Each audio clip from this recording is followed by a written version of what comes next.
Bachelor of Arts in Applied Sciences, graduate of the University of Pennsylvania. So siya. Maxine started fencing at the age of 12. During her career as a fencer, she was an 8-time national champion, multi-SEA Games medalist, UAAP Rookie of the Year, and MVP. She was awarded by Ateneo during her freshman year as the Lady Eagle of the Year awardee, the Queen Eagle, the Moro Lorenzo awardee for excellence in sports, finalist in the most outstanding person, and several others.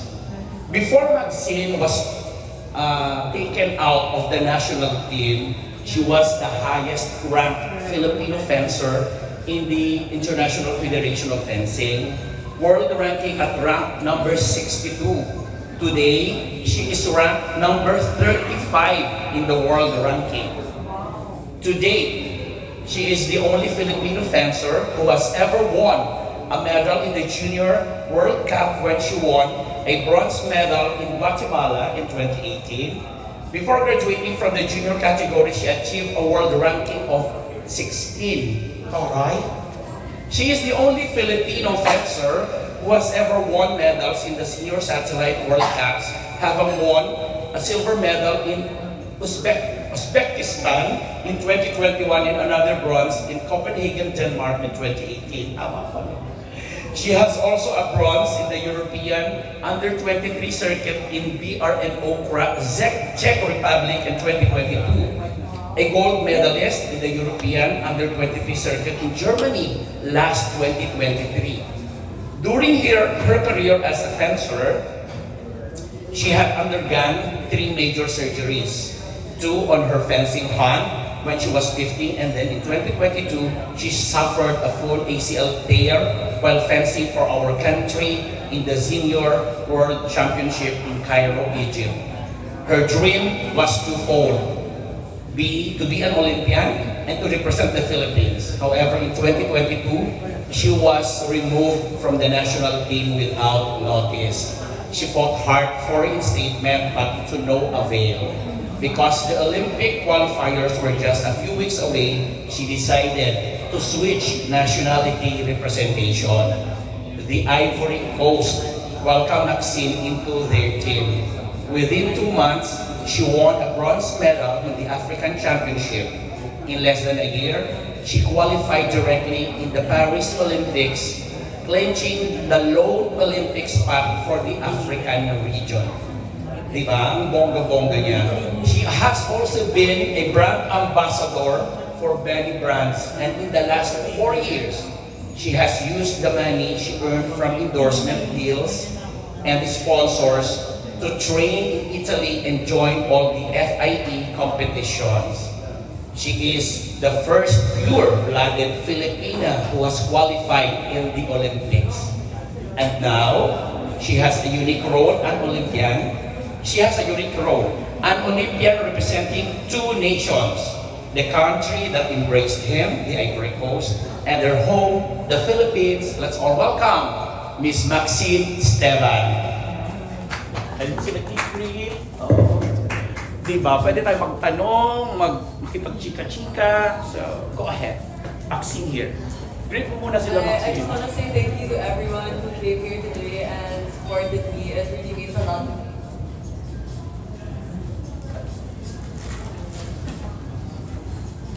Ay, ako na iikot. Pwede naman yun. Nakukuha naman, nakaka-capture naman the sound, di ba?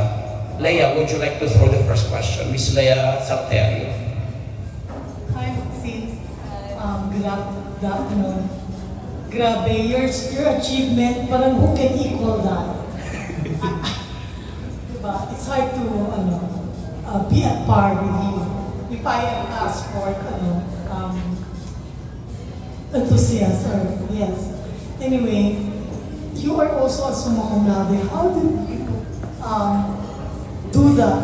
How did you do that? I mean, how did you balance your studies and your sports achievements? It was really hard because What was your course in Ateneo? management engineering. Sorry. Management Engineering. Yeah, it was. Okay na yan. Para marinig lang kasi. Sorry. Yeah, so when I was in Ateneo, I usually have my competitions on Saturday or Sunday. So I would leave the country after my class on Friday. Tapos, lilipad na ako usually kasi the competitions are in Europe. So, 12 hours. And then I arrive like Friday night or Saturday morning. And usually the competition is Sunday. Tapos, right after the competition, I have to leave. Yeah, so I can be on time to attend my monthly class. With class, exactly. Because in Ateneo, they're very strict with the attendance. So, hindi ka pwede maging absent. Like, you can only be absent 3 times The whole every sem. Yeah, the whole sem. Or else, tanggal ka na sa course mo. So, it was very hard at that time. Yeah, so how did you balance it? So, usually when I'm at the flight, I advance for the whole week na. And how did you become sumoko na? Not in Ateneo. Yeah, I was Pennsylvania. allowed at Sorry, University sorry. of Pennsylvania. And So your master's. no, I graduated from two universities, undergraduate degree. What did you take up in University of Pennsylvania? Communications and leadership. And in Ateneo, management and engineering. Management engineering. Alright. Thank you. Good luck. Good luck. Thank you, Leia. Si Kate, may question. From Ateneo rin. How did you get into fencing? I started when I was 12, and before I was a figure skater, but the ice skating rink in Mega Mall closed. Kaya napilitan ako mag-switch ng ibang sports kasi sobrang layo yung ice skating rink sa Mall of Asia. So I tried so many different sports like taekwondo, swimming, like everything, all the sports. But I didn't really like any of it except fencing. Like fencing, I really love fencing because it was really fun and it really taught me how to be like. It was a mixture of both having a graceful woman and the strength of a man. So that's what I really loved about fencing. And you have a strong academic background, you're also very active in your extracurricular activities and your self. Can you describe what was your environment like growing up? Was there pressure or was it self-imposed? How did you develop the grit to do all these things? I think it wasn't really pressure, but my parents encouraged me to have one musical instrument when I was young and one sport to focus on and to excel in academics. So growing up, I tried to make them proud and do my best in all these aspects of my life. And last na, we know that there was that challenge that led you to switching nationality. What was in your mind during that time? How did you overcome that challenge? The decision to change country wasn't really my choice since I was removed from the national team without any notice, and it was very painful on my part. But yeah, just because the Olympics was just around the corner, I had no choice but to move. And I tried to ask for reinstatement so many times from the national team, but the federation didn't want to reinstate me, so it was a very hard decision. Sorry. Ayan. Personally against you. I'm not sure on why they also removed me, but I just move forward, and because an athlete doesn't get younger, we also get older, and I don't want to wait.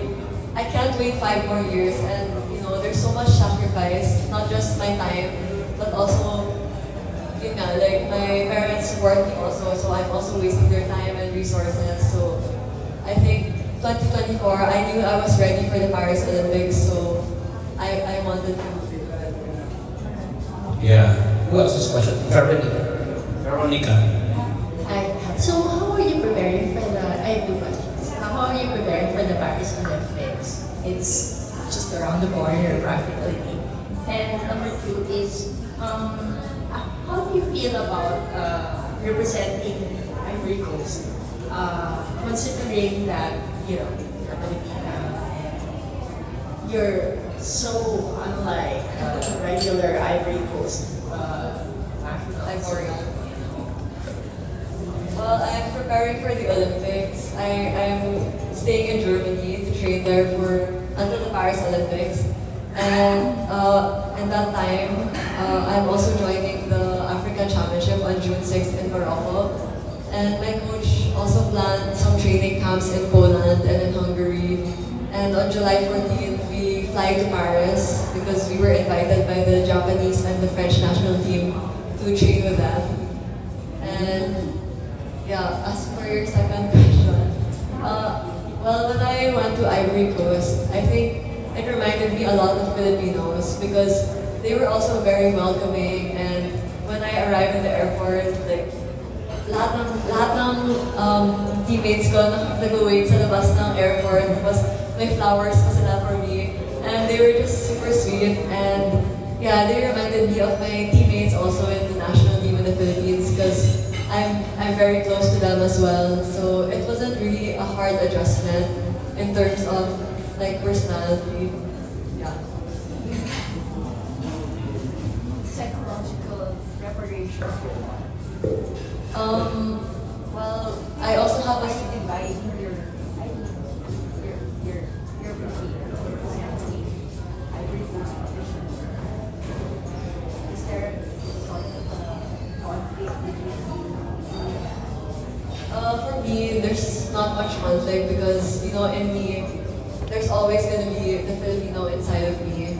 You know, like, before yung nag-represent ako ng Philippines, sa mga competitions ko, minsan walang Philippine flag, or minsan they raise the Philippine flag wrong. So, I would always, like, fight the organizer and say, bakit walang Philippine flag? And, you know, and eventually, when I win, that's when they put the Philippine flag, and I become so happy. And you know, so those simple things, you can't remove that from me. Like, I will always be Filipino in my heart. And so yeah, going to the Olympics, I think I play a special role because I get so much support from both the Philippines and the Ivory Coast, and yeah, it really means a lot to me. would you be fighting any Filipino?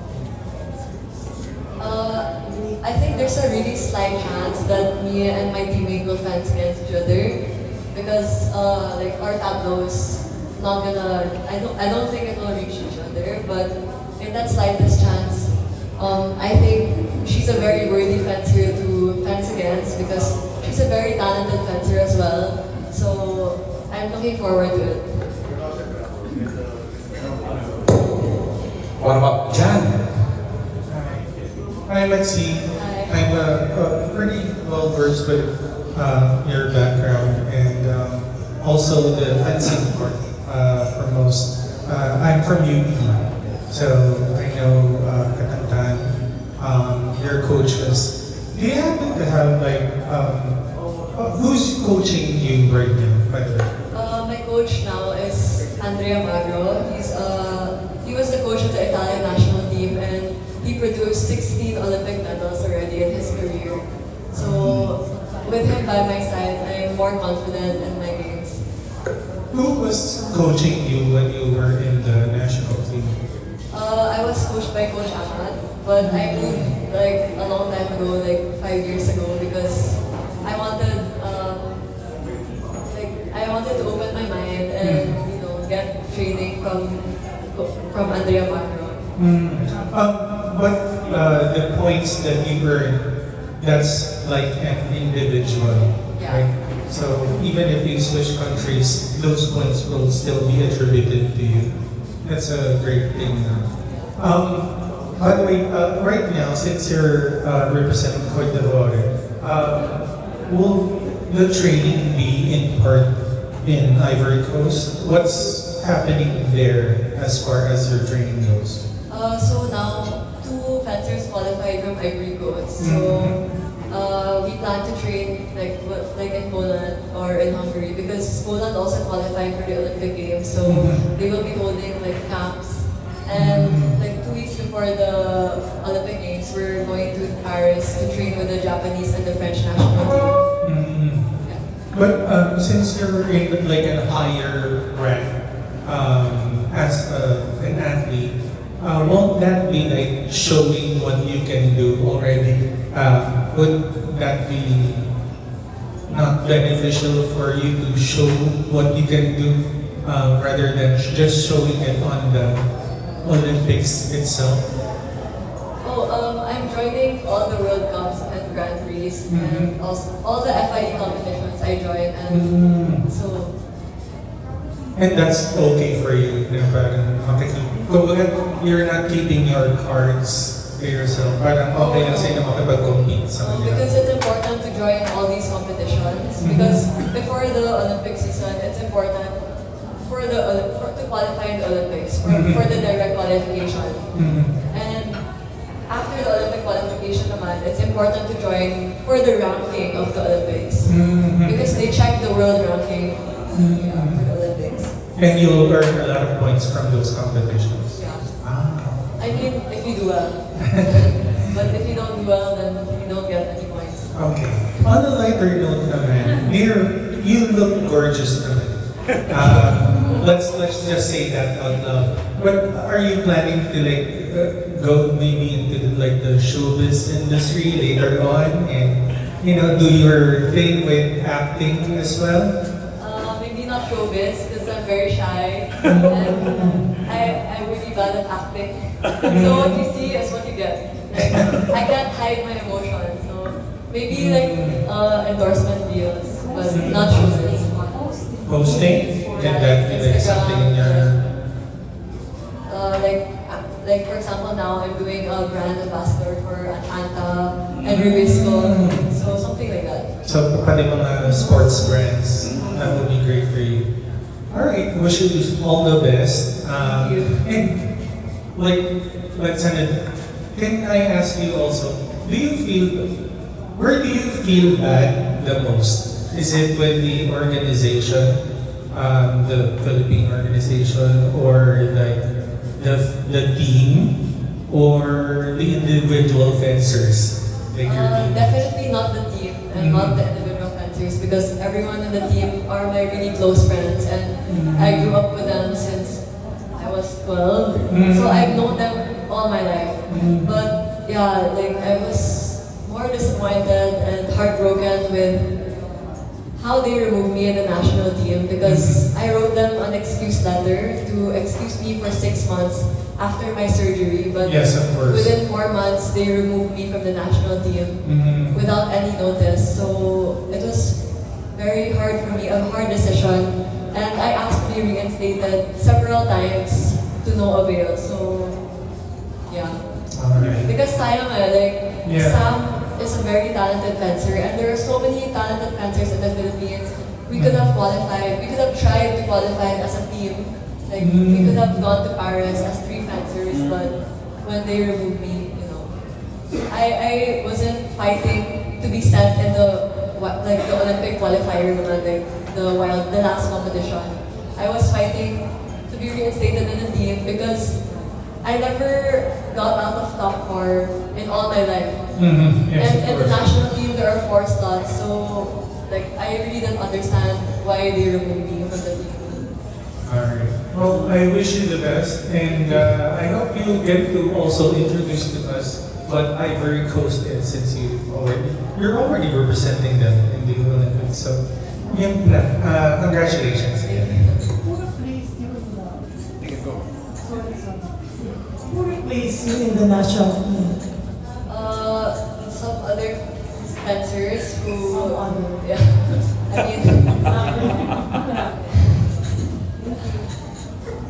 Clarify ko lang, when you said that you were still on surgery, in the process of healing, is that the time when you were removed? yeah, I wrote to them to excuse me for 6 months until December because I had my surgery in August and they removed me in the middle of November. Yeah.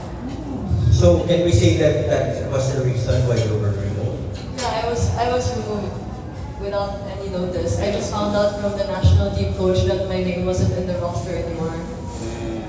Okay, thank you. Did you contest? Yeah. Yeah, I wrote to them twice or thrice for reinstatement. The first time, it took them 1 to 2 months to respond to me, and then the second time, they didn't respond to me at all until today. And then you just let it go. yeah, because I mean, I didn't have any choice. Like the Olympics was already around the corner, and I wanted to, of course, qualify. But yeah, I had no choice but to. At least you have a healthy attitude about it. I mean, if it's something you can do anything about it, move on, move forward. Yeah, I mean, I really, of course, if I had the choice, I would have represented the Philippines, but they left me with no choice, and yeah, it was really sad. It was really a difficult decision for me. So here we are now. Also, Veronica don't find out. This has happened before with other athletes, PJ Vienna and some other athletes. So, why do you think is this so? Why does this happen here all the time? I'm not sure either, but I just pray that the federations can prioritize their athletes, and I hope that this won't happen in the future anymore, because sayang, like there's so many talents in the Philippines. Like even the Olympic gold medalist in the last Olympics is half Filipino, so it just proves na there's just so much talent in the Filipino, and sayang yung talent. Yeah. Outside fencing, what else do you do? Outside. Outside fencing, I love playing. Your normal self. I love playing Dota. Yeah, with my dad. He taught me how to play Dota. And during the pandemic, we played every single night. So yeah, so Expert. when I am free from fencing, I play Dota with my dad, and yeah, or shopping. Favorite character? Wind Ranger or Magic. is there an activity not related to fencing but helps you become a good fencer? Or Maybe shopping. You know, that's my stress relief. Like window shopping. Fashion. Yeah. Or maybe gaming. Like it improves my room. I think. Or maybe excuse ko lang yun. Are you a single child? No, I have two younger sisters. All girls. So you're the eldest. Yeah. Are they also into sports? My second sister was part of the Ateneo varsity team. And For my fencing? no, for volleyball.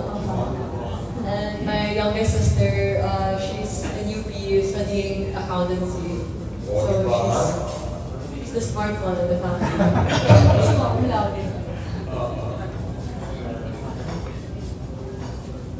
Another question?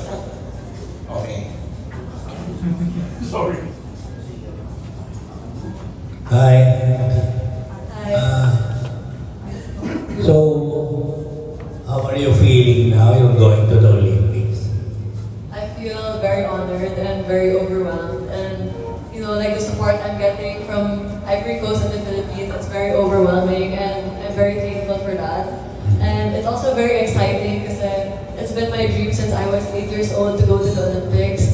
So now that I'm here, I'm very happy and grateful for everybody who supported me, my parents, Anta, Regisco, my sponsors, and all the Filipino fans who are supporting me. Yes. Good luck. And what were your sacrifices while doing fencing, practicing, and everything? Did you sacrifice your personal life?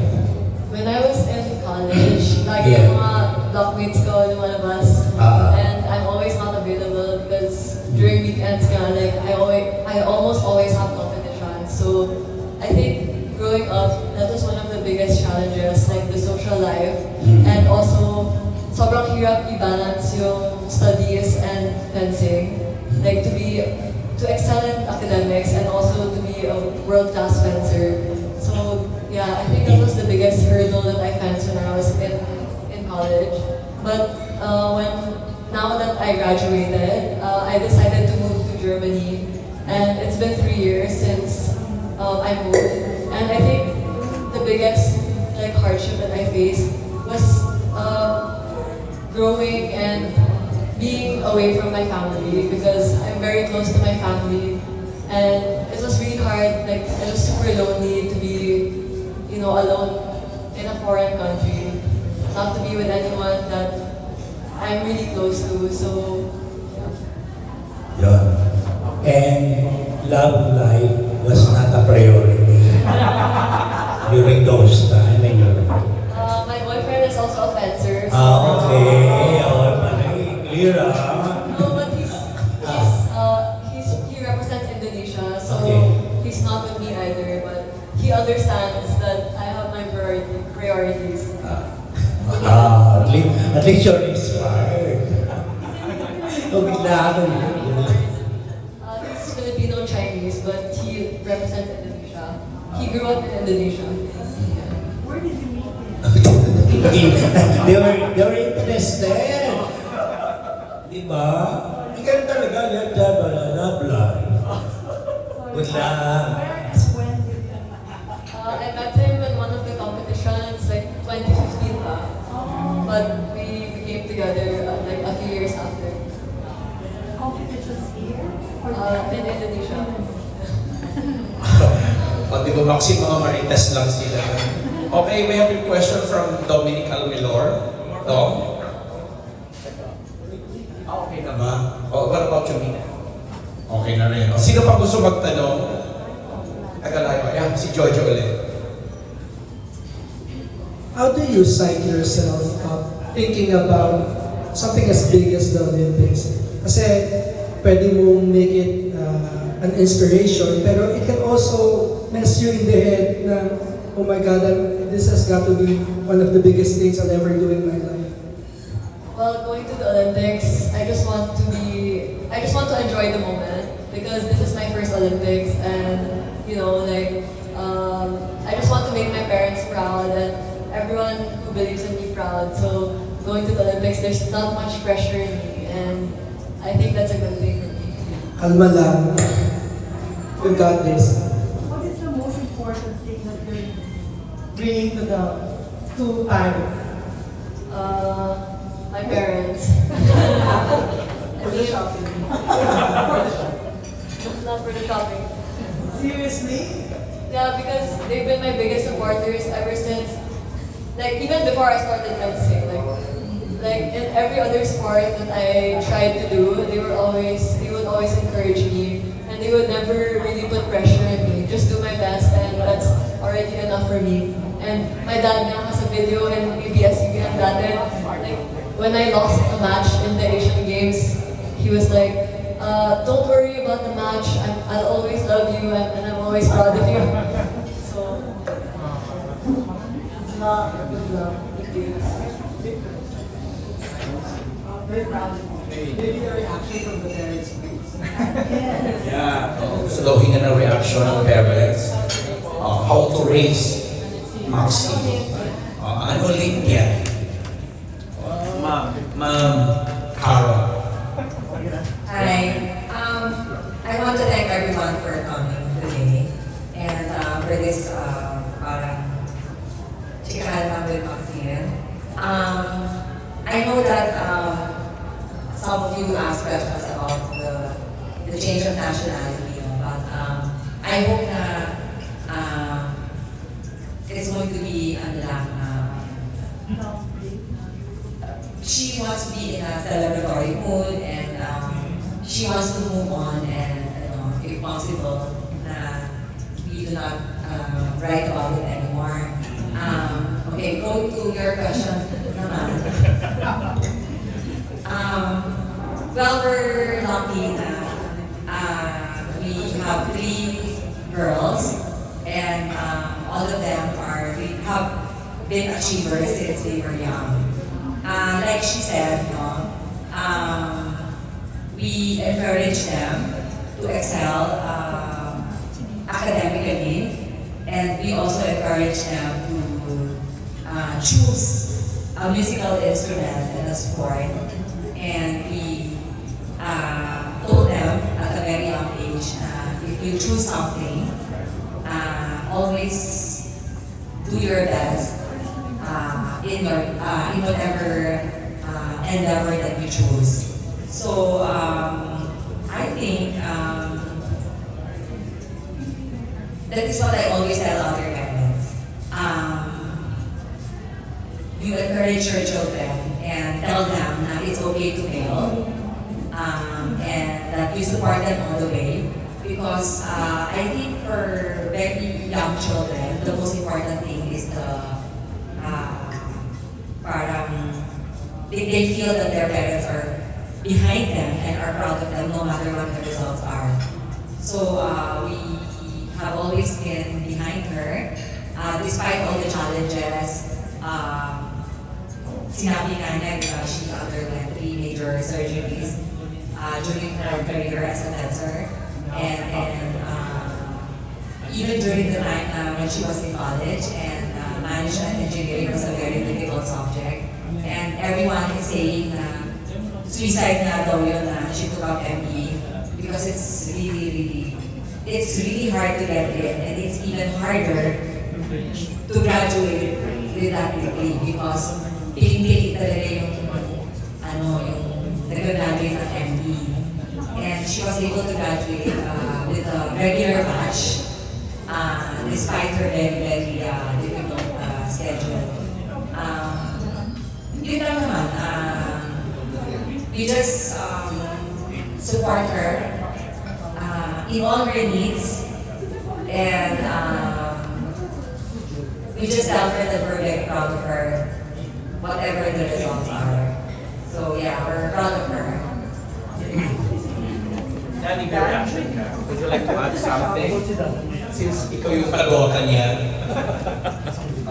Doon ito na sabihin ko is marami. Mahihain din. So, as Alvin, may gusto sabihin.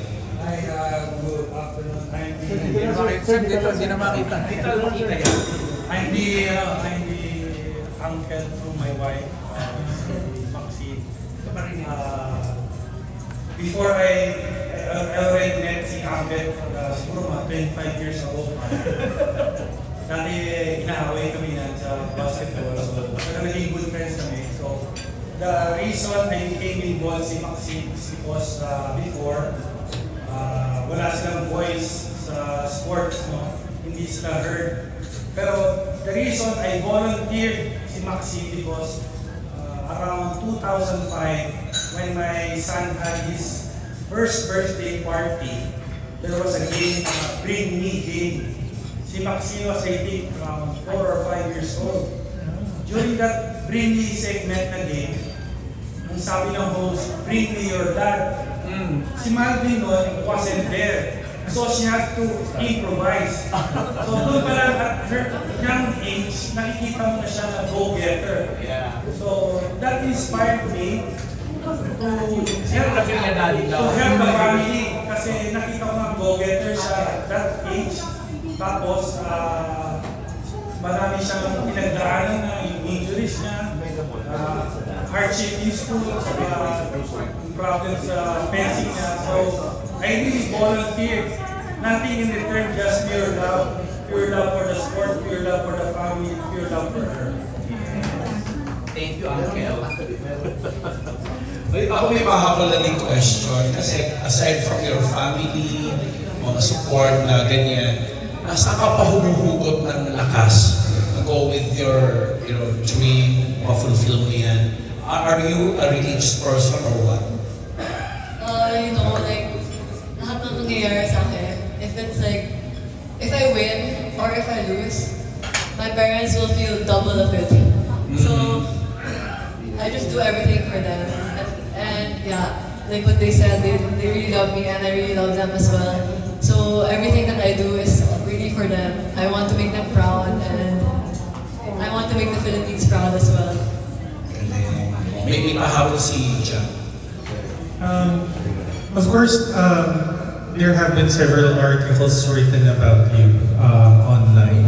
And as far as what I've seen, napaka-positive din ng feedback regarding the news that was published about you. What would you say to the people na parang, there are ordinary people but they sternly support you.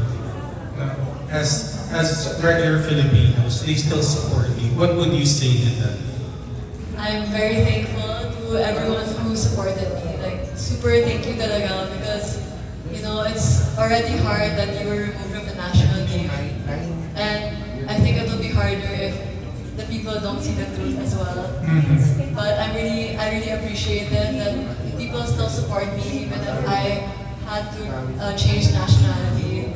And I'm really grateful. And I hope that you can continue supporting me, not just me, but also all the Filipino athletes who are going to the Olympics. Alright, thank you so much. Sa Marky, Jo, Leia, Lindan. Meron pa si Naz. Hello, ask ko na, what's with fencing that made you passionate about it? Kasi after surgery and issues, nandito ka pa rin. Well, I really love fencing. Like, when the time I started, I liked it because it taught me how to have the grace of a woman and the strength of a man. And I started fencing because I saw it in a movie called Parent Trap.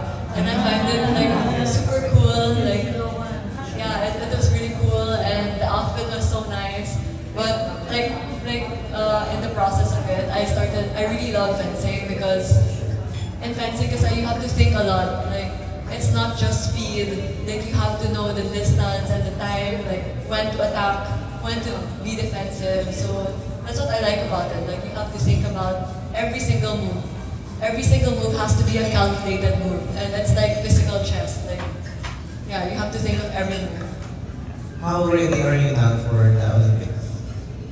Well, I'm training, still continuing training every single day. So hopefully, when it's time to compete in the Olympics, I will be 100% ready. Thank you. Galing naman talaga. Kapatid, dalian.